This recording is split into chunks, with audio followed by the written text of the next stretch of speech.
An order was given on April 7, 1994. What followed was unthinkable. Many say unforgivable. Nearly 1 million Tutsis were murdered in Rwanda during the following 3 months. The horror, the pain, the suffering. How could they ever recover? Not long after the genocide, I was asked by Christian leaders to come to the nation with a message of hope and healing. My 2 colleagues and I didn't know what to expect when our flight landed at the Kigali airport. Several pastors met us and took us to our hotel. It had only been a few months since the genocide, so I didn't know if their wounds would be too tender to talk about what happened. Was I ever shocked? Their stories were horrifying. The pastors wanted us to visit a church. When we arrived, it seemed like a serene place of worship until we looked inside. The skeletons and clothing of people who had been slaughtered were scattered throughout the sanctuary. A house of worship had been turned into a house of horrors. Tutsis had been told to go to the church where they would be safe. When they arrived, the militia was waiting. They slaughtered them. The sight sickened me. I wondered if it was really possible for such wounds to ever be healed. The pastors brought us to Butare, where the National University was located. What happened there showed me the power to forgive in the most impossible situations. After speaking to students at the university, I had lunch with the mayor of the city, and he told me his story. I was a professor when the orders were given to kill my people. My best friend, who was also a neighbor and a professor, approached me and said, "You and your wife won't be able to hide all of your children. Let me take half of them and hide them. Because we're Hutus, no one will suspect to find them in our house." I was so thankful for my colleague and friend.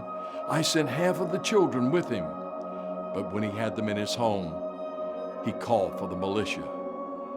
They murdered my children. I sat stunned, speechless. Finally, I asked him, "How did you handle it? You seem at peace. I don't understand."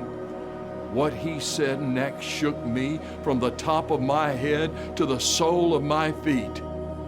I forgave him. But how? Your children, I can't imagine. How? First, you need to know that he will face justice. We can never forsake justice, but we must also always embrace mercy. And I knew that I must forgive him. My anger, my pain would only destroy me. I needed to forgive him just as Christ has forgiven me. But that's not natural. No, it isn't. It's supernatural. Forgiveness flows from the cross of Christ. I drew from the well of his grace and forgiveness.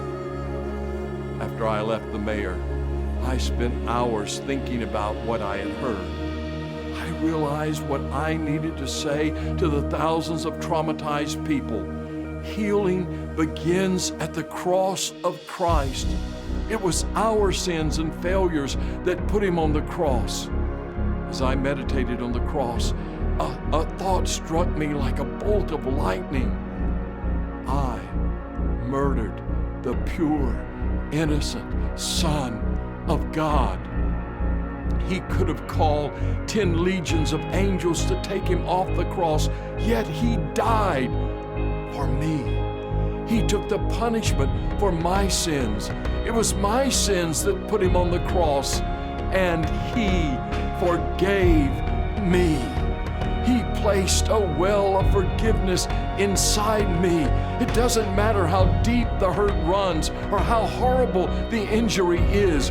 God has provided an eternal well of forgiveness within each of us. We only need to lower the bucket of faith into the well and draw from the waters of his grace. When we grasp his grace, we can forgive even as we have been forgiven. That's supernatural grace, amazing grace, wonderful grace, healing grace. I learned in Rwanda how to pray, Our Father in heaven, hallowed be your name. Your kingdom come. Your will be done on earth as it is in heaven. Give us this day our daily bread, and forgive us our debts as we forgive our debtors.